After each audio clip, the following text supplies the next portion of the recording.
जो कुछ भी हमारे साथ घटता है उसे लेकर हमें ईश्वर से कुछ ना कुछ शिकायत हमेशा रहती है, और यह शिकायत होना लाजमी भी है, क्योंकि हम उतना ही देख और महसूस कर पाते हैं जितना हमारा दायरा होता है। उस नियति की योजना का हमें दूर दूर तक कोई अंदाजा नहीं होता। आज हम नियति की योजना से संबंधित एक कहानी देखेंगे जिसमें हम जान पाएंगे कि जीवन में जो कुछ भी होता है वह नियति की योजना के अनुसार होता है। तो आइए जानते हैं गौतम बुद्ध ने नियति की योजना को कैसे समझाया। एक बार बुद्ध आंखें बंद करके अपने मौन में बैठे हुए थे। तभी एक व्यक्ति बुद्ध के पास आया और अपने जीवन की सभी समस्याओं को लगातार बोलता गया, लेकिन बुद्ध ने ना अपनी आंखें खोली ना उस व्यक्ति की तरफ देखा। व्यक्ति बोला, बुद्ध, मेरे और मेरे जैसे बहुत से लोगों के जीवन में इतना कष्ट है, फिर भी आप एक मूर्ति की तरह मौन बैठे हुए हैं। व्यक्ति के ऐसे शब्द सुनकर बुद्ध ने अपनी आंखें खोली और शांत भाव से उस व्यक्ति की तरफ देखने लगे। व्यक्ति बोला, बुद्ध, मुझे आपसे एक शिकायत है। बुद्ध बोले, कैसी शिकायत? व्यक्ति बोला, जो कोई भी आपके पास आता है आप हर किसी को उसकी समस्या का समाधान नहीं बताते। कई बार आप मौन रहते हो और चुप्पी साध लेते हो। ऐसा लगता है आप एक मूर्ति हो जिस पर हमारे दुख का कोई असर नहीं पड़ता। बुद्ध बोले, मैं तो सिर्फ लोगों को चेतन होने को कहता हूं, बाकी नियति की योजना के आगे तो किसी का वश नहीं चलता। व्यक्ति बोला, अगर सब कुछ नियति ही संभाल रही है फिर तो हमारे लिए जीवन में करने और कहने को कुछ बचता ही नहीं है। बुद्ध बोले, तुम सत्य कह रहे हो। नियति जीवन को खुद ही संभाल रही है, इसलिए पृथ्वी का संतुलन बना हुआ है।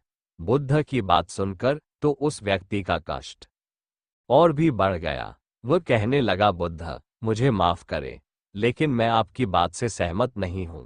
मेरा यह मानना है कि यदि लोग आपको मानते हैं तो आपको हर किसी को उनकी समस्या का समाधान देना चाहिए। बुद्ध बोले, ठीक है, यदि तुम्हें ऐसा लगता है तो फिर तुम एक दिन मेरी तरह वस्त्र धारण करके मेरी जगह बैठो।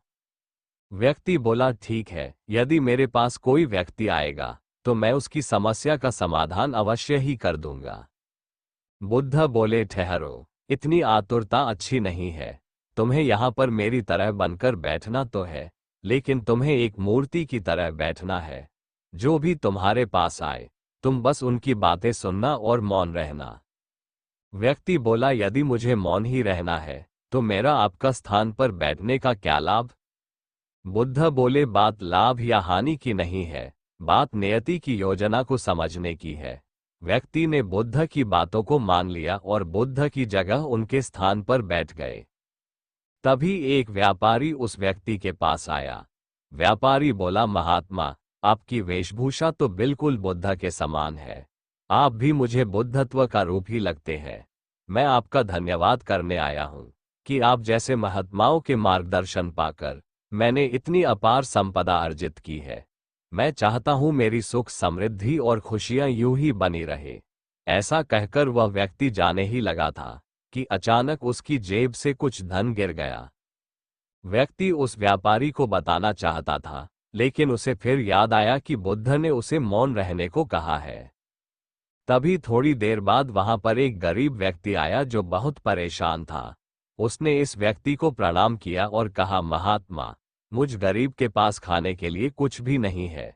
यदि आप मेरी कुछ मदद कर देते तो मैं और मेरा परिवार भोजन कर पाता।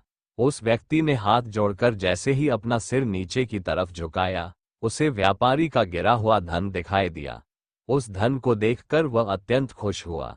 उसने महात्मा के आगे हाथ जोड़े और धन लेकर खुशी खुशी वहां से निकल गया।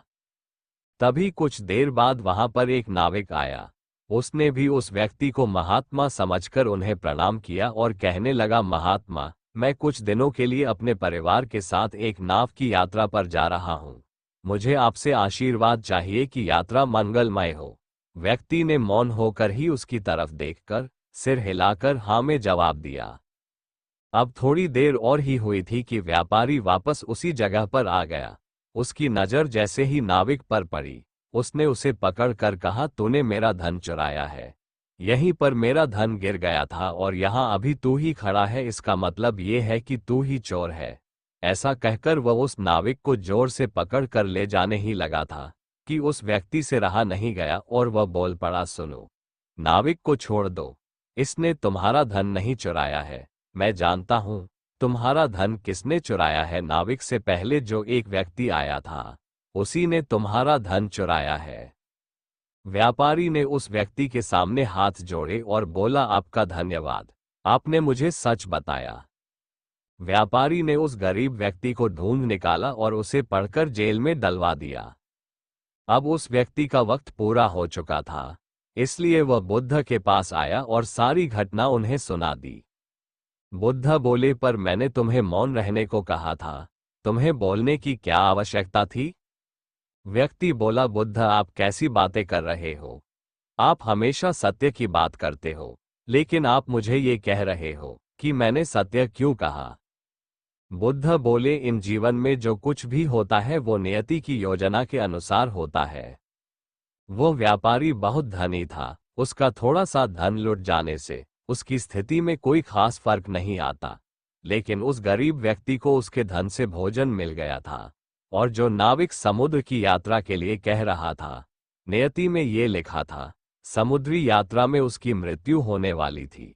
यदि व्यापारी नाविक को पकड़कर जेल में डाल देता तो कम से कम उसकी मृत्यु तो नहीं होती, लेकिन तुमने नियति की योजना में दखल देकर उसे बदलने की कोशिश की है। बदला सिर्फ चेतना को जा सकता है, नियति की योजना तो प्रकृति ने स्वयं रच रखी है। व्यक्ति ने बुद्ध के सामने हाथ जोड़े और कहा, मुझे माफ कर दीजिए, मैं नहीं समझ पाया था कि नियति की योजना पर हमारा कोई अधिकार नहीं है, क्योंकि उसका अधिकार तो सिर्फ प्रकृति के ही पास है। लेकिन आज आपने मुझे एहसास करा दिया है कि मनुष्य का फर्ज चेतना बनना है। ऐसा कहकर वह व्यक्ति वहां से चला गया। इस कहानी से हमें ये शिक्षा मिलती है कि हमें कभी भी परिस्थितियों को दोष नहीं देना चाहिए, क्योंकि परिस्थिति बाहर का विषय है और मनुष्य के मन की स्थिति उसके अंदर का विषय है। हमारा पूरा ध्यान हमारे मन की स्थिति पर होना चाहिए, ना कि बाहरी परिस्थितियों पर। इसलिए नियति की योजना को कोसने से अच्छा है कि हम अपना पूरा ध्यान अपने मन की स्थिति को ठीक करने में लगाएं। उम्मीद करते हैं आपको हमारी गौतम बुद्ध की प्रेरणादायक कहानी नियति की योजना पसंद आई होगी। अगर पसंद आई है तो इस वीडियो को लाइक करके अपने दोस्तों के साथ शेयर कर दे और ऐसे ही वीडियो देखने के लिए मेरी चैनल को सब्सक्राइब कर लेना। नमो बुद्धा।